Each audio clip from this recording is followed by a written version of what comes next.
Hello, welcome to learn or educore. ഞാൻ ഭാഗ്യശ്രീ. അപ്പോൾ നമ്മുടെ തംബ്നെയിൽ കണ്ടിട്ടായിരിക്കും നിങ്ങളിപ്പോൾ ഈ ഒരു വീഡിയോ വാച്ച് ചെയ്യുന്നത്. അതായത് ഓൺലൈൻ കോഴ്സുകൾ പഠിച്ച് എൻ്റെ പൈസയൊക്കെ പോയി എന്നുള്ളതാണ് നമ്മുടെ തംബ്നെയിലിൽ വരുന്നത്. സോ അതിനെക്കുറിച്ചുള്ളൊരു കേസ് സ്റ്റഡി പോലെയാണ് നമ്മൾ ഇന്ന് ഡിസ്കസ് ചെയ്യുന്നത്. നമ്മുടെ ഇൻസ്റ്റിറ്റ്യൂഷനിൽ ഇങ്ങനെയാണ് അങ്ങനെയാണെന്നൊന്നും പറയാൻ വേണ്ടിയിട്ടുണ്ടാക്കുന്ന ഒരു വീഡിയോ അല്ല. ഇപ്പം ഞാനും ഓൺലൈനിലും ഓഫ്ലൈനിലും ഒക്കെ ആയിട്ട് ഡിഫറെൻറ്റ് കോഴ്സുകൾ പഠിച്ചിട്ടുള്ളതും പഠിച്ചുകൊണ്ടിരിക്കുന്നതുമായിട്ടുള്ള ഒരാളാണ്. സോ ഞാൻ എന്ന സ്റ്റുഡൻറ് എന്നുള്ള ബേസിലും അതുപോലെ തന്നെ നമുക്ക് ഒരുപാട് എൻക്വയറീസും ഒരുപാട് സംശയങ്ങളും പലരും ചോദിക്കാറുണ്ട്. അപ്പോൾ ഇതിൻ്റെ എല്ലാം കൂടെ ബേസിലുള്ളൊരു കേസ് സ്റ്റഡി ആയിട്ടാണ് ഇന്ന് ഈ ഒരു വീഡിയോയിൽ നമ്മൾ ചെയ്യുന്നത്.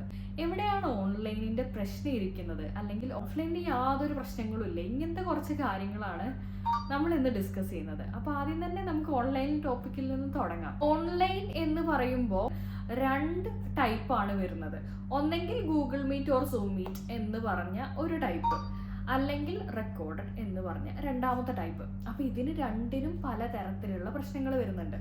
Google meet or Zoom Meet അതെടുക്കാം.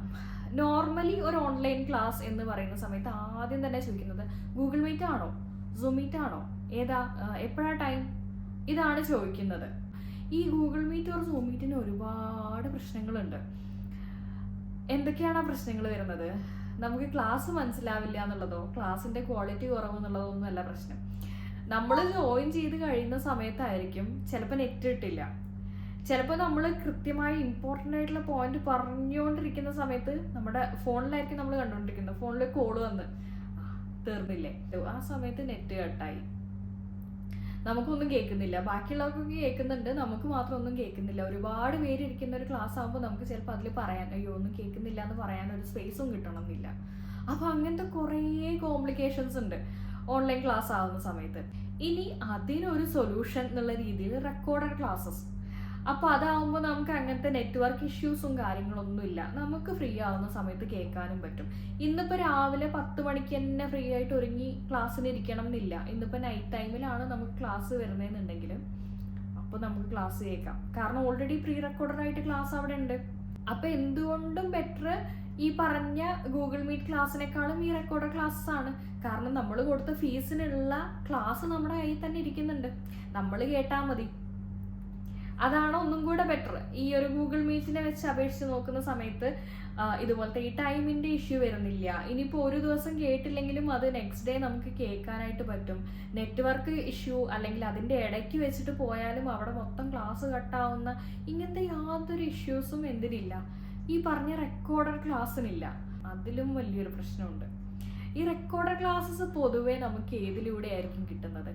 ഒന്നെങ്കിൽ ഏതെങ്കിലും ഒരു ആപ്ലിക്കേഷൻ ത്രൂ, അല്ലെങ്കിൽ ഒരു വെബ്സൈറ്റ് ത്രൂ, ഇങ്ങനെയായിരിക്കും നമുക്ക് കിട്ടുന്നത്. നമ്മൾ ഫീസൊക്കെ പേയ്മെൻറ്റ് ചെയ്ത് കഴിഞ്ഞാൽ ഒരു ആപ്ലിക്കേഷനിലേക്കോ അല്ലെങ്കിൽ ഒരു വെബ്സൈറ്റിലേക്കുള്ള ലിങ്കും കാര്യങ്ങളും പ്രൊവൈഡ് ചെയ്യും. അതിൽ നമ്മൾ ജോയിൻ ചെയ്ത് കഴിഞ്ഞാൽ അതിൽ അവർ പ്രോപ്പറായിട്ട് ക്ലാസ്സും കാര്യങ്ങളൊക്കെ ഓൾറെഡി റെക്കോർഡ് ചെയ്ത് വെച്ചിട്ടുണ്ടായിരിക്കും, നമ്മളതിൽ ജോയിൻ ചെയ്ത് കണ്ടാൽ മതി. പക്ഷേ അവിടെയും ഈ ഒരു പ്രശ്നമുണ്ട്. നമുക്കൊരു ഡൗട്ട് ഉണ്ടെങ്കിൽ നമ്മൾ ആരോട് ചോദിക്കും? അങ്ങനെ ഒരാൾ അവിടെ ഇല്ലെങ്കിൽ നമ്മളെ സംശയങ്ങൾ ക്ലിയർ ചെയ്ത് തരാൻ, അല്ലെങ്കിൽ നമുക്കൊരു പ്രാക്ടിക്കൽ നോളേജ് ആയിട്ട് കിട്ടാനോ ഒന്നിനും അവിടെ ഒരു ഓപ്ഷൻ ഇല്ലെങ്കിൽ നമ്മൾ ഈ ജോയിൻ ചെയ്യുന്ന ക്ലാസ് തന്നെ waste of money, waste of ടൈമാണ് അല്ലേ? എന്ത് ചെയ്യും?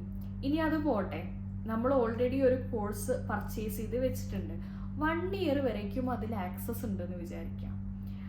1 ഇയർ വരയ്ക്കും ഉണ്ടല്ലോ. നമ്മുടെ ഒരു മീൻസ് ആസ് എ സ്റ്റുഡൻ്റ് ആണ് ഞാൻ പറയുന്നത് കേട്ടോ, ഞാനൊരു സ്റ്റുഡൻ്റ് ആണെങ്കിൽ. അപ്പോൾ നമ്മൾ എന്ത് ചെയ്യും? ഓക്കെ, നാളെ ചെയ്യാം, നാളെ മുതൽ തുടങ്ങാം. നാളെ ആകുമ്പോൾ ഇന്ന് തിരക്കാം, ഇന്ന് പറ്റില്ല, മറ്റന്നായിക്കോട്ടെ, മറ്റന്നാൾ വേണ്ട, അല്ലെങ്കിൽ എന്തായാലും 1 മാസം സമയമുണ്ട്, ഈ ജൂലൈ മാസം കംപ്ലീറ്റ് ആയി കഴിഞ്ഞാൽ എൻ്റെ എല്ലാ തിരക്കും തീരും, അപ്പോൾ പിന്നെ ഓഗസ്റ്റ് മുതൽ തുടങ്ങണം പഠിക്കണം. ഓഗസ്റ്റിൽ പറ്റുമോ? അതും പറ്റില്ല. അതാണ് നമ്മളുടെ അവസ്ഥ, മനസ്സിലായോ? അവിടെ പുറത്തുനിന്ന് ഒരു എക്സ്റ്റേണൽ പ്രഷർ ഇല്ല. നമ്മൾ ആദ്യം തന്നെ ആ ഫീസ് മൊത്തം കംപ്ലീറ്റ് പേയ്മെൻറ്റ് ചെയ്തപ്പോൾ അവർ ആക്സസ് തന്നു. ഇനി പഠിക്കുന്നതും പഠിക്കാതിരിക്കുന്നതും നമ്മുടെ ഇഷ്ടം. നമ്മൾ പഠിച്ചില്ലെങ്കിൽ ആർക്ക് പോയി? നമുക്ക് പോയി. പക്ഷേ ഈ പറഞ്ഞ ഒരു ക്യാരക്ടർ കാരണം അതും പോവും. ഇങ്ങനെയാണ് ഓൺലൈൻ കോഴ്സിനോടുള്ള താല്പര്യം ആളുകൾക്ക് കുറഞ്ഞത്. കൺവീനിയൻ്റ് ആയിട്ടുള്ള ടൈമിൽ കൺവീനിയൻ്റ് ആയ രീതിയിൽ പഠിക്കാൻ പറ്റുന്ന ഏറ്റവും ബെസ്റ്റ് പ്ലാറ്റ്ഫോമാണ് ഓൺലൈൻ. അല്ലാന്ന് നമുക്ക് പറയാനായിട്ട് പറ്റില്ല അല്ലേ? ഓൺലൈൻ ആയതുകൊണ്ട് തന്നെ പല തരത്തിലുള്ള കോഴ്സുകൾക്കും ഓഫ്ലൈനായിട്ട് പോകുന്നതിനേക്കാളും നമുക്ക് ഒരുപാട് ഫീസ് കുറഞ്ഞ് കിട്ടാറുണ്ട് ക്ലാസ്സുകൾ. അപ്പോൾ ഇത് പ്രോപ്പറായിട്ട് ചെയ്യാൻ പറ്റാത്തതിൻ്റെ പകുതി റീസൺ ആസ് എ സ്റ്റുഡൻറ്റ് നമ്മുടെ കയ്യിൽ തന്നെയാണ് ഇരിക്കുന്നതെന്ന് പറയാം. ബാക്കി പകുതി റീസൺസ് ഇതുപോലെ നെറ്റ്വർക്ക് ഇഷ്യൂസ്, ഒരു ഹ്യൂമൻ സപ്പോർട്ട് ഇല്ലാത്തത്, അത് വലിയൊരു ഇഷ്യൂ ആണ്. ഒരു കോഴ്സ് പഠിക്കുന്ന സമയത്ത് നമ്മൾ സ്റ്റുഡൻ്റ് ആണ്, നമുക്ക് അതിനെക്കുറിച്ച് ഒന്നും അറിയില്ല, നമുക്ക് ഒരുപാട് സംശയങ്ങൾ ഉണ്ടായിരിക്കും. പക്ഷെ ഒരു ഹ്യൂമൻ സപ്പോർട്ട് ഇല്ലെങ്കിൽ നമ്മൾ എന്ത് ചെയ്യും? അതൊരു വലിയ ഇഷ്യൂ ആണ് ഓൺലൈൻ ക്ലാസ്സുകളുടെ. ഇനിയിപ്പോൾ ഓഫ്ലൈനിൽ പഠിച്ച എല്ലാവരും പാസ്സായോ? ഇനി നമുക്ക് ഓഫ്ലൈനിനെ കുറിച്ച് നോക്കാം. ഓഫ്ലൈനിൽ പഠിക്കുന്ന എല്ലാവർക്കും ജോലി കിട്ടിയോ? ഓഫ്ലൈനിൽ പഠിക്കുന്ന എല്ലാവരും പാസ്സാവുന്നുണ്ടോ? എക്സാംസ് പാസ്സാവുന്നുണ്ടോ? ഓഫ്ലൈനിൽ പഠിക്കുന്ന എല്ലാവരും സർട്ടിഫൈഡ് ആവുന്നുണ്ടോ? സോ അവിടെയും പ്രശ്നങ്ങളുണ്ട്. ഓഫ്ലൈൻ കംപ്ലീറ്റ് സൊല്യൂഷൻ എന്നൊന്നും നമുക്ക് പറയാനായിട്ട് പറ്റില്ല. അപ്പോൾ നമ്മൾ പ്രോപ്പറായിട്ട് ഒരു ഓഫ്ലൈൻ ക്ലാസ്സിൽ പോവുകയാണ്, അവിടെ ഉള്ള ആ ഒരു ടീച്ചർ പഠിപ്പിച്ചു തരുന്ന കാര്യങ്ങൾ നമുക്കൊന്നും മനസ്സിലാവുന്നില്ല. നമ്മുടെ കൂടെ ഒരിക്കലും നമ്മൾ ഒറ്റയ്ക്കല്ല, നമുക്കൊരു പേഴ്സണൽ അറ്റൻഷനൊന്നും കിട്ടുന്നില്ല. നമ്മളൊരു 10-20 ആൾക്കാരുടെ ഇടയിൽ അല്ലെങ്കിൽ അതിലും കൂടുതൽ ആൾക്കാരുടെ ഇടയിലാണ് അവിടെ ഇരിക്കുന്നത്. ഇപ്പം ഈ 20 ആളുടെ ഇടയ്ക്കാണ് നമ്മൾ ഇരിക്കുന്നതെന്ന് വിചാരിക്കുക. ഈ പറഞ്ഞ 19 ആൾക്കാർക്കും മനസ്സിലാവുന്നുണ്ട്, എനിക്ക് മാത്രം എന്തോ മനസ്സിലാവുന്നില്ല ടീച്ചർ പറയുന്നത്. അങ്ങനൊരു സിറ്റുവേഷൻ നിങ്ങൾ അനുഭവിച്ചിട്ടുണ്ടെങ്കിൽ ഒന്ന് കമൻറ്റ് ചെയ്യണേ. അപ്പം അങ്ങനെ ഒരു സിറ്റുവേഷൻ അനുഭവിച്ചിട്ടുണ്ടെങ്കിൽ, അല്ലെങ്കിൽ എനിക്കും എൻ്റെ 1-2 ഫ്രണ്ട്സിനും മനസ്സിലാവുന്നില്ല, ബാക്കിയുള്ളവർക്കൊക്കെ മനസ്സിലാവുന്നുണ്ട് എന്നുള്ള സിറ്റുവേഷൻസ് നിങ്ങൾ അനുഭവിച്ചിട്ടുണ്ടോ? ചിലപ്പോൾ ആ ക്ലാസ്സിലിരിക്കുന്ന പലർക്കും അങ്ങനത്തെ പ്രശ്നങ്ങൾ ഉണ്ടായിരിക്കാം അല്ലേ? അവരെങ്ങനെയെങ്കിലുമൊക്കെ അത് ഓവർകം ചെയ്യുന്നതായിരിക്കാം, വാട്ടെവർ. അപ്പോൾ അങ്ങനത്തെ പ്രശ്നങ്ങൾ ഉണ്ടാവുന്ന സമയത്ത്, നമുക്ക് മാത്രമായിട്ട് ഇങ്ങനൊരു പ്രശ്നം വരുന്ന സമയത്ത് teacher I have A doubt എന്ന് ചോദിക്കാൻ എത്ര പേർക്ക് ധൈര്യമുണ്ട്? എനിക്ക് തോന്നുന്നില്ല എല്ലാവർക്കും ആ ഒരു ധൈര്യം ഉണ്ട് എന്നുള്ളത്. ഒരു ഗ്രൂപ്പ് ഓഫ് ആൾക്കാരുടെ ഇടയിൽ നിന്നിട്ട് ഡൗട്ട് ചോദിക്കാൻ മടിയുള്ള ഒരുപാട് പേരുണ്ട്. സോ ഓഫ്ലൈനിലും പ്രശ്നങ്ങളുണ്ട്. നമ്മുടെ ഉള്ളിലുള്ള ഒരു പ്രശ്നമാണത്, നമ്മൾക്ക് സംശയം ചോദിക്കാൻ പറ്റുന്നില്ല എന്നുള്ളത്. വേറെ ഒന്നുമല്ല, ഇനിയിപ്പോൾ ഞാൻ ഈ സംശയം ചോദിച്ചത് എനിക്ക് മാത്രമാണോ അറിയാത്തത്? ഇനിയിപ്പോൾ ഞാൻ ഈ സംശയം ചോദിച്ച ടീച്ചർ എന്നെ പറ്റി എന്ത് വിചാരിക്കും?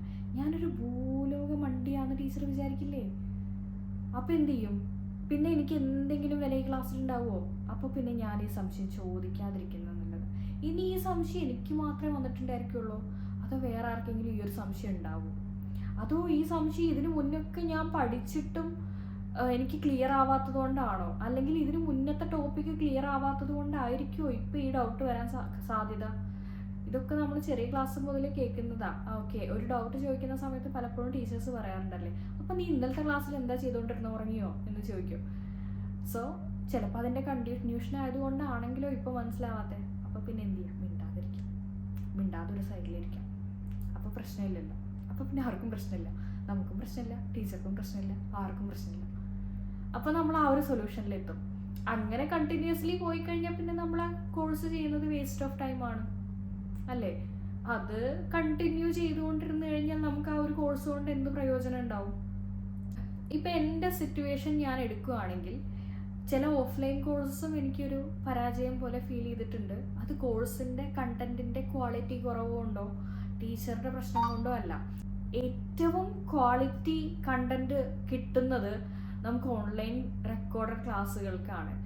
അത് ഞാൻ പറയുമ്പോൾ ചിലപ്പോൾ നിങ്ങൾക്ക് എങ്ങനെ മനസ്സിലാവുമെന്ന് എനിക്കറിയില്ല, പക്ഷേ അതിനൊരു റീസൺ ഉണ്ട്. കാരണം ഈ റെക്കോർഡ് ഫ്യൂച്ചർ യൂസിനും കൂടി വേണ്ടിയിട്ടുള്ളതായതുകൊണ്ട് തന്നെ ഏറ്റവും ക്ലാരിറ്റിയോട് കൂടിയിട്ട് റെക്കോർഡ് ചെയ്യാം. അതിൽ സംസാരിക്കുന്ന കാര്യങ്ങളാണെങ്കിലും അതിൽ പറയുന്ന കാര്യങ്ങളാണെങ്കിലും അതൊരു 30 മിനിറ്റിൻ്റെ ആണെന്നുണ്ടെങ്കിൽ ആ ഒരു 30 മിനിറ്റും ഏറ്റവും ഫ്ലോയിലായിരിക്കും ക്ലാസ് പോകുന്നുണ്ടാവുക. ആ ഒരു 30 മിനിറ്റ് നമ്മളൊരു ഓഫ്ലൈൻ ക്ലാസ് ആയിട്ട് ചെയ്യുവാണെങ്കിൽ അത് 1 അവർ വരെ പോകും. കാരണം അതിൻ്റെ ഇടയിൽ കുറച്ച് ഗ്യാപ്പ് എടുത്ത്, അതിൻ്റെ ഇടയിൽ വേറെ എന്തെങ്കിലും സംസാരങ്ങളൊക്കെ വന്ന്, അതിൻ്റെ ഇടയിൽ എന്തെങ്കിലും സംശയങ്ങൾ ചോദിച്ച്, അങ്ങനെ പല തരത്തിലും ആ ഒരു കോഴ്സ് എന്ത് ചെയ്യും, ആ ഒരു 30 മിനിറ്റ്സ് കണ്ടിന്യൂസ് പറയാനുള്ള കാര്യങ്ങൾ 1 അവർ വരെ എടുക്കും. അതങ്ങനെയാണ്. സോ നമുക്ക് ഏറ്റവും ക്വാളിറ്റി ആയിട്ടുള്ള ക്ലാസ് കിട്ടുന്നത് ഓൺലൈനിൽ തന്നെയാണ്. അതിൽ പറയുന്ന കാര്യങ്ങളിലൊക്കെ മിസ്റ്റേക്സ് വന്നു കഴിഞ്ഞാൽ നമുക്ക് അതിൽ എഡിറ്റ് ചെയ്യാനായിട്ട് പറ്റും. അല്ലേ? ഒരു കാര്യം മിസ്റ്റേക്ക് വന്നു കഴിഞ്ഞാൽ, ഇപ്പം ഞാനിങ്ങനെ സംസാരിച്ചുകൊണ്ടിരിക്കുന്ന സമയത്ത് പലയിടത്തും എനിക്ക് മിസ്റ്റേക്സ് വരുന്നുണ്ട്.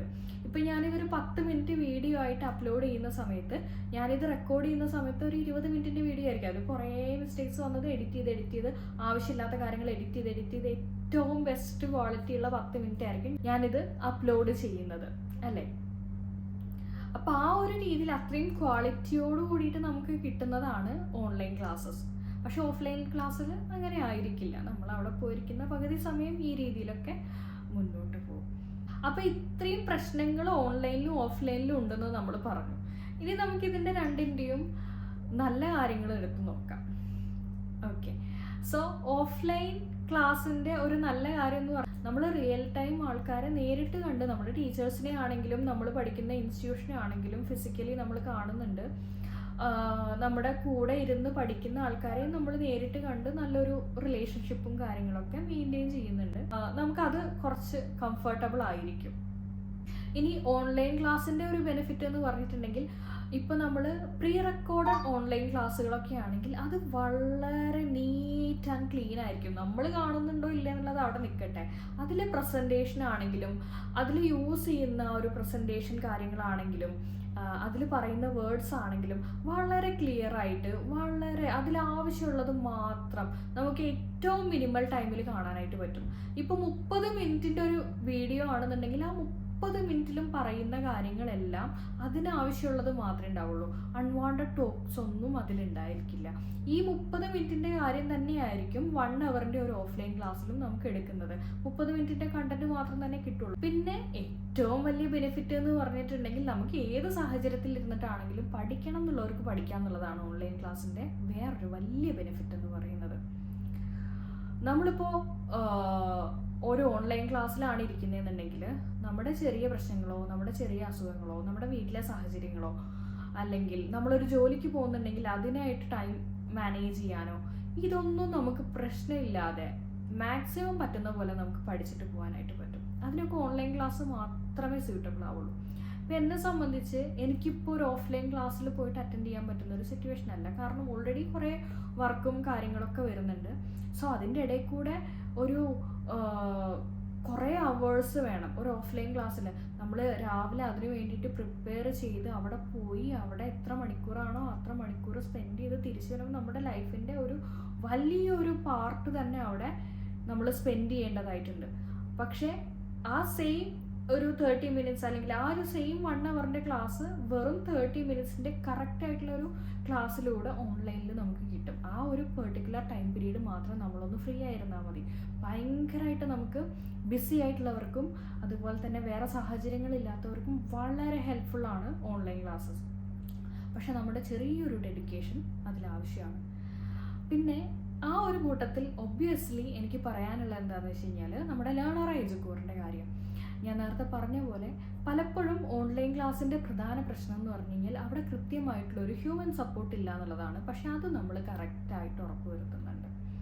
അതുകൊണ്ടാണ് ഓൺലൈൻ ക്ലാസ്സിൽ ഒരു പേഴ്സണൽ ട്യൂട്ടറെ വെച്ചിട്ട് തന്നെ, നമ്മുടെ ഓൺലൈൻ ക്ലാസ് എന്ന് പറഞ്ഞാൽ ഒരുപാട് സ്റ്റുഡൻസ് വന്നിട്ട് ഗൂഗിൾ മീറ്റ് അറ്റൻഡ് ചെയ്യുന്ന പോലെ ഒരു ക്ലാസ് അല്ല. ഒരു പേഴ്സണൽ ട്യൂട്ടർ ഉണ്ടായിരിക്കും ഏതൊരു കോഴ്സ് ചെയ്യാനായിട്ടും. നമ്മളുടെ അടുത്തുള്ള എല്ലാ കോഴ്സും അങ്ങനെ തന്നെയാണ്. കാരണം നിങ്ങൾക്ക് ഡൗട്ട് ചോദിക്കാൻ ഇതുപോലത്തെ യാതൊരുവിധ ബുദ്ധിമുട്ടും ഇല്ലാതെ ഡൗട്ട് ചോദിക്കാനായിട്ട് സാധിക്കും എന്നുള്ളതാണ് അതിൻ്റെ ഏറ്റവും വലിയ പ്രത്യേകത. കാരണം നിങ്ങളും നിങ്ങളുടെ ടീച്ചറും മാത്രമേ ഉള്ളൂ. നിങ്ങളും നിങ്ങളുടെ ടീച്ചറും കൂടി ആവുന്ന സമയത്ത് നിങ്ങൾക്ക് സംശയങ്ങൾ ചോദിക്കാമല്ലോ, ഡയറക്റ്റ് ചോദിക്കാം. അവിടെ നമുക്ക് വേറെ പുറത്തുനിന്നുള്ള ആൾക്കാർ നമ്മളെ ജഡ്ജ് ചെയ്യുമോ എന്നുള്ള പേടിയൊന്നുമില്ല. ബാക്കിയുള്ള ആൾക്കാർക്ക് എത്ര അറിയാമെന്നോ അവരെത്ര പഠിച്ചിട്ടുണ്ടോ ഇതൊന്നും നമ്മളെ ബാധിക്കുന്ന വിഷയമല്ല. നമുക്ക് ഇന്ന കാര്യം അറിയില്ല, അതും ഓൾറെഡി നമ്മൾ ക്ലാസ്സുകൾ കേട്ട് കഴിഞ്ഞോ ഇല്ലേന്ന് വരെ നമുക്ക് ടീച്ചർക്ക് മനസ്സിലാക്കാനായിട്ട് പറ്റും. സോ അതുകൊണ്ട് തന്നെ നിങ്ങളത് പ്രോപ്പറായിട്ട് പഠിച്ച ശേഷം മാത്രമേ അവിടെ ഡൗട്ട് ചോദിക്കുകയുള്ളൂ. അത് കൃത്യമായിട്ട് പഠിച്ചിട്ടില്ലേന്ന് നിങ്ങൾ ഓരോ സമയത്തും ചോദിച്ച് മനസ്സിലാക്കാൻ അവിടെ നിങ്ങൾക്കൊരു പേഴ്സണൽ ട്യൂട്ടർ ഉണ്ട്. ഇപ്പം ഞാനാണ് പഠിക്കുന്നതെന്നുണ്ടെങ്കിൽ, ഭാഗ്യശ്രീ ഇന്ന് പഠിച്ചോ, എവിടം വരെ പഠിച്ചു എന്ന് എൻ്റെ അടുത്ത് ചോദിക്കുന്ന സമയത്ത് ഒബ്വിയസ്ലി അവിടെ എനിക്ക് പഠിക്കണം എന്നുള്ളൊരു പ്രഷർ വന്നു. അത് ഓൺലൈൻ ക്ലാസ്സിൽ പൊതുവേ നമുക്ക് കിട്ടാത്തൊരു കാര്യം അതാണ്. നമുക്ക് അങ്ങനെ ഒരു പ്രഷർ തരാൻ ആരുമില്ല, ഒരു എക്സ്റ്റേണൽ സപ്പോർട്ട് ആരുമില്ല. നമ്മൾ ഓൾറെഡി പൈസ കൊടുത്ത് ഒരെണ്ണത്തിലേക്ക് ജോയിൻ ആയി, പിന്നെ നമ്മളെ നോക്കാൻ ആരുമില്ല. പക്ഷേ ഡെയിലി വന്നിട്ട് ഭാഗ്യശ്രീ പഠിച്ചോ എന്ന് ചോദിക്കുമ്പോൾ ഒബ്വിയസ്ലി പഠിക്കാൻ അതിനോട് ഡെഡിക്കേറ്റഡ് ആയിട്ടുള്ള ഒരാളാണെങ്കിൽ ഒബ്വിയസ്ലി യെസ് ഇന്ന് ഞാൻ പഠിച്ചു കഴിഞ്ഞു എന്ന് നമുക്ക് പറയാനായിരിക്കും താല്പര്യം. ഇനിയിപ്പോൾ ഒരു ദിവസം നമുക്ക് വളരെ ജെന്യുവൻ ആയിട്ടുള്ളൊരു സിറ്റുവേഷൻ കൊണ്ട് നമുക്ക് പഠിക്കാൻ പറ്റില്ല എന്ന് വിചാരിക്കുക, ഇന്ന് ഞാൻ പഠിച്ചിട്ടില്ല എന്ന് വിചാരിക്കുക. അപ്പോൾ അങ്ങനെയാണെന്നുണ്ടെങ്കിലും ഓക്കെ, എന്നേക്കാണ് പഠിക്കുക, അല്ലെങ്കിൽ എന്താണ് സിറ്റുവേഷൻ എന്ന് നമ്മളുടെ അടുത്ത് ഒരാൾ ചോദിക്കുക, നമ്മുടെ ടീച്ചർ നമ്മളുടെ അടുത്ത് ചോദിക്കുകയാണ് എന്ന് മുതൽ പഠിക്കാനായിട്ട് പറ്റും, അല്ലെങ്കിൽ എന്നാണ് ഇനി ക്ലാസ് നമുക്ക് റീസ്റ്റാർട്ട് ചെയ്യേണ്ടത്. അപ്പം നമ്മൾ എവിടെ വെച്ചാണ് നിർത്തിയത് അവിടെ വെച്ചിട്ടാണ് നമുക്ക് ക്ലാസ് റീസ്റ്റാർട്ട് ചെയ്യുന്നത്. അല്ലാതെ നമ്മൾ സ്റ്റോപ്പ് ചെയ്ത് അവിടെ നിന്ന് ക്ലാസ് അങ്ങനെ മുന്നോട്ട് പോകത്തില്ല. നമുക്ക് പേഴ്സണൽ ട്യൂട്ടർ ആണല്ലോ, അതുകൊണ്ട് തന്നെ അപ്പോൾ അങ്ങനെ ചോദിക്കും. അപ്പോൾ അതുകൊണ്ട് തന്നെ നമുക്ക് സിമ്പിളായിട്ട് പഠിക്കാനായിട്ട് പറ്റും. ഇനി സംശയങ്ങൾ ചോദിക്കുന്ന സമയത്ത് നമ്മൾ നമ്മുടെ ടീച്ചറോടാണ് ചോദിക്കുന്നത്, ടീച്ചർ ഇത് എന്താ ഇങ്ങനെ വന്ന് എനിക്ക് മനസ്സിലായില്ല, ഒന്ന് എക്സ്പ്ലെയിൻ ചെയ്ത് തരും. തീർച്ചയായിട്ടും എക്സ്പ്ലെയിൻ ചെയ്ത് തരാം. അല്ലെങ്കിൽ ഈ ഒരു പ്രോബ്ലം നമ്മൾ എങ്ങനെയാണ് ചെയ്യുന്നത് അതൊന്ന് എക്സ്പ്ലെയിൻ ചെയ്ത് തരും. തീർച്ചയായിട്ടും എക്സ്പ്ലെയിൻ ചെയ്ത് തരാം എന്ന് പറഞ്ഞിട്ട് ചെയ്തു തരും. ഓക്കെ, നമ്മൾ ആദ്യം വീഡിയോ തുടങ്ങുന്ന സമയത്ത് നമ്മുടെ ഇൻസ്റ്റിറ്റ്യൂഷനെ കുറിച്ച് പറയുന്നില്ല എന്ന് പറഞ്ഞിട്ടുണ്ടായിരുന്നു. പക്ഷെ എന്നാലും ഈ ഒരു കാര്യം പറയണമല്ലോ, എങ്ങനെയാണ് നമ്മൾ ഡിഫറെൻ്റ് ആയിട്ടിരിക്കുന്നത് എന്ന് പറയണമല്ലോ, അതുകൊണ്ടാണ് ഈ ഒരു കാര്യം പറഞ്ഞത്. അപ്പോൾ നിങ്ങൾ ഒരിക്കലും ഓൺലൈൻ എന്ന് കേൾക്കുന്നതോട് കൂടിയിട്ട് ഓക്കെ ഇതെനിക്ക് പറ്റില്ല, എനിക്ക് ഓഫ്ലൈൻ മതി എന്ന് പറയുന്നതിന് പകരം തീർച്ചയായിട്ടും ഒന്ന് അന്വേഷിക്കുക. എങ്ങനെയാണ് നമ്മൾ സംശയങ്ങൾ ചോദിച്ചു കഴിഞ്ഞാൽ പറഞ്ഞു തരാൻ ഒരാളുണ്ടായിരിക്കുമോ, ഇതിന് മുമ്പുള്ള സ്റ്റുഡൻസിൻ്റെ റിവ്യൂസ് ഒക്കെ ഒന്ന് കാണാനായിട്ട് പറ്റുമോ, അതുപോലെ തന്നെ ആ ഒരു കോഴ്സിനെ പറ്റിയും നിങ്ങൾ നന്നായിട്ടൊന്ന് അന്വേഷിക്കുക. നിങ്ങൾക്ക് ഓക്കെ ആയിട്ടുള്ള കോഴ്സാണോ നിങ്ങൾ ചെയ്യുന്നത് എന്നുള്ളത് നിങ്ങളൊന്ന് അന്വേഷിച്ച ശേഷം മാത്രം ജോയിൻ ചെയ്യുക. പലപ്പോഴും പലർക്കും വരുന്ന ഒരു പ്രധാന പ്രശ്നം എന്താണെന്ന് വെച്ച് കഴിഞ്ഞാൽ അവരൊക്കെ എടുത്തിട്ടുണ്ട് എന്നാൽ പിന്നെ ഞാനും എടുക്കട്ടെ, അങ്ങനെയാണ് പലരും കോഴ്സിന് വേണ്ടിയിട്ട് ജോയിൻ ചെയ്യുന്നത്. നിങ്ങൾ കോഴ്സിന് ചേരുന്ന സമയത്ത് കൃത്യമായിട്ട് നിങ്ങൾക്കിത് ആപ്റ്റാണോ, നിങ്ങൾക്കിത് ഓക്കെ ആണോ എന്ന് മനസ്സിലാക്കിയ ശേഷം മാത്രം കോഴ്സിന് ചേരുക. അതുപോലെ തന്നെ എനിക്ക് ഒരുപാട് പേര് മെസ്സേജസും ഡെയിലി എൻക്വയറീസും വെച്ചിട്ട് വരാറുണ്ട്. പക്ഷെ ആരും ഒന്നും ഓപ്പൺ അപ്പ് ആയിട്ട് സംസാരിക്കാറില്ല. ഫീസ് എത്രയാ, ഫീസ് പറയോ, ഇത് മാത്രം അറിഞ്ഞാൽ മതി. ഫീസ് നിങ്ങൾക്ക് ഒബ്വിയസ്ലി അറിയണം, അതെനിക്കറിയാം. അപ്പോൾ ഇനി മുതൽ എന്നെ കോണ്ടാക്ട് ചെയ്യുന്നവർ വെറുതെ ഫീസ് എത്രയാണെന്ന് ചോദിക്കുന്നതിന് പകരം എൻ്റെ അടുത്ത് നിങ്ങളുടെ ആ ഒരു കോഴ്സ്, നിങ്ങൾ അന്വേഷിക്കുന്ന ആ ഒരു കോഴ്സിനെ പറ്റിയിട്ടും അതുപോലെ തന്നെ നിങ്ങളുടെ ആ ഒരു സിറ്റുവേഷനെ പറ്റിയിട്ടും ഒന്ന് ഡിസ്കസ് ചെയ്യാം. അപ്പോൾ ഒരു പക്ഷേ നിങ്ങൾക്ക് നല്ലൊരു ഐഡിയ കിട്ടും. അതൊക്കെ ഫ്രീ ആയിട്ട് നമ്മൾ പ്രൊവൈഡ് ചെയ്യുന്നത്, അതിനൊന്നും നിങ്ങൾ ഫീസ് ചോദിക്കേണ്ട ആവശ്യമില്ല. അതിൻ്റെ കാര്യങ്ങൾ പറഞ്ഞു കൊടുക്കാറുണ്ട് കേട്ടോ. കാരണം ചിലർക്ക് ജസ്റ്റ് ഫീസ് എത്രയാണെന്ന് മാത്രം കേട്ടാൽ മതിയാവും. ഫീസ് എന്ന് പറഞ്ഞ ആ ഒരു പോയിന്റിൽ അവർ സ്റ്റോപ്പ് ചെയ്യാം. ഈ ഫീസ് എന്ന് പറയുന്നത് ഫ്യൂച്ചറിന് വേണ്ടിയിട്ടും നമുക്കൊരു നല്ല കരിയറിനും വേണ്ടിയിട്ടും നമ്മൾ പേയ്മെന്റ് ചെയ്യുന്നതാണെന്നുള്ളതോ അങ്ങനത്തെ കാര്യങ്ങളൊന്നും ചിന്തിക്കാറില്ല. ജസ്റ്റ് ഫീസ് എത്രയാ ഇതാണ് അറിയേണ്ടത്. അതിന് പകരമായിട്ട് നിങ്ങൾക്ക് ഏത് കോഴ്സ് എടുത്താൽ നന്നാവും, അല്ലെങ്കിൽ ഈ ഒരു കോഴ്സിനെ പറ്റിയിട്ട് എന്താണ്, ഞാൻ ഇന്ന ഫീൽഡിൽ നിന്ന് വന്ന ഒരാളാണ്, എനിക്ക് ഈ ഒരു കോഴ്സ് ചെയ്യാനായിട്ട് പറ്റുമോ, ഇങ്ങനത്തെ കാര്യങ്ങളൊന്ന് ഡീപ്പറായിട്ട് ചോദിക്കാൻ വേണ്ടിയിട്ട് ട്രൈ ചെയ്യുക. അങ്ങനെയാണെങ്കിൽ നമുക്ക് അതിൻ്റെ ഒരു സൊല്യൂഷൻ ഉണ്ടാക്കാനും പറ്റും. ഇനിയിപ്പോൾ നിങ്ങൾക്ക് ഇതൊന്നും ആപ്റ്റേ അല്ല, ഇപ്പം നമ്മൾ ഓൾറെഡി ലേണോറയിൽ ഒരുപാട് കോഴ്സ് പ്രൊവൈഡ് ചെയ്യുന്നുണ്ട്, അതിലൊരു കോഴ്സ് പോലും നിങ്ങൾക്ക് ആപ്റ്റ് അല്ല, തീരെ പറ്റുന്നില്ല എന്ന് തോന്നുകയാണെങ്കിൽ ഞാനൊരിക്കലും നിങ്ങളെ നിർബന്ധിച്ച് അതിൽ ചേർക്കില്ല. കാരണം ഓരോരുത്തരുടെയും കരിയർ അല്ലെങ്കിൽ ഓരോരുത്തരുടെയും ഫ്യൂച്ചർ എന്ന് പറഞ്ഞാൽ അത് വളരെ ഇമ്പോർട്ടൻ്റ് ആണ്. കാരണം നമ്മളുടെ ലൈഫിലെ നമ്മുടെ ഏറ്റവും പ്രധാനപ്പെട്ട വർഷങ്ങളും പ്രധാനപ്പെട്ട സമയങ്ങളും ഒക്കെ നമ്മൾ ചിലവാക്കുന്നത് ഈ ഒരു കരിയർ ബിൽഡ് ചെയ്യാൻ വേണ്ടിയിട്ടാണല്ലോ. സോ അതുകൊണ്ട് തന്നെ അത് വളരെ ഇമ്പോർട്ടൻ്റ് ആയതുകൊണ്ട് തന്നെ നിങ്ങളിത് പഠിച്ചാൽ മതി എന്നൊന്നും ഞാൻ പറഞ്ഞു തരില്ല. സോ എൻ്റെ അടുത്തൊന്ന് കമ്മ്യൂണിക്കേറ്റ് ചെയ്യുക ആദ്യം. അന്ന് കമ്മ്യൂണിക്കേറ്റ് ചെയ്താൽ തന്നെ നിങ്ങളുടെ പകുതി സംശയങ്ങളും കാര്യങ്ങളും മാറും. പിന്നെ ഒരു ഓൺലൈൻ ക്ലാസ് എന്ന് കേട്ട് കഴിഞ്ഞാൽ പൈസ പോകുന്നത് എന്നുള്ള ആ ഒരു ആറ്റിറ്റ്യൂഡ് മാറ്റിയ ശേഷം ഇതിനെക്കുറിച്ച് നല്ലതായിട്ടൊരു സ്റ്റഡി നടത്തുക. എന്താണ് ഇത് തമ്മിൽ, എന്തുകൊണ്ട് ഇത് പ്രശ്നമാകുന്നു എന്നുള്ള കാര്യങ്ങളൊക്കെ. അല്ലെങ്കിൽ ഓഫ്ലൈനിൽ അങ്ങ് പോയി പഠിച്ചാൽ എല്ലാം സെറ്റ് ആവുമോ, അല്ലെങ്കിൽ ഓൺലൈനിൽ അങ്ങ് പോയി പഠിച്ചാൽ എല്ലാം ഓക്കെ ആവുമോ, ഇങ്ങനത്തെ കാര്യങ്ങളൊക്കെ ഒന്ന് മനസ്സിലാക്കിയ ശേഷം മാത്രം ഓൺലൈൻ വേണോ ഓഫ്ലൈൻ വേണോ ഏത് കോഴ്സ് പഠിക്കണം എന്നുള്ള കാര്യങ്ങളൊക്കെ നോക്കുക. ഫ്രണ്ട്സ് പഠിച്ചതിൻ്റെ പേരിൽ നിങ്ങൾ ആ സെയിം കോഴ്സ് പഠിക്കണം എന്നില്ല. അപ്പോൾ ഇത്രയൊക്കെയാണ് ഈ വീഡിയോയിൽ നമ്മൾ ഡിസ്കസ് ചെയ്യുന്നത്. അപ്പോൾ ഇന്നത്തെ ടോപ്പിക് നിങ്ങൾക്ക് ഇഷ്ടപ്പെട്ടിട്ടുണ്ടെങ്കിൽ വീഡിയോ ഒന്ന് ലൈക്ക് ചെയ്യുക. അതേപോലെ തന്നെ നിങ്ങളുടെ ഓൺലൈൻ അല്ലെങ്കിൽ ഓഫ്ലൈൻ ബോത്ത് രണ്ടും വേണം. അതിൻ്റെ അനുഭവങ്ങളൊന്ന് താഴെ കമൻറ്റ് ചെയ്യൂ. അതായത് നിങ്ങൾക്ക് അവിടെ നിന്നുണ്ടായ നല്ല അനുഭവങ്ങളാണെങ്കിലും മോശം അനുഭവങ്ങളാണെങ്കിലും ഒന്ന് കമൻറ്റ് ചെയ്യാം. അതുപോലെ തന്നെ വീഡിയോ യൂസ്ഫുൾ ആവുമെന്ന് തോന്നുന്നു നിങ്ങളുടെ ഫ്രണ്ട്സിനും കൂടി ഒന്ന് ഷെയർ ചെയ്യുക. ചാനൽ സബ്സ്ക്രൈബ് ചെയ്യുക. Thank you for watching.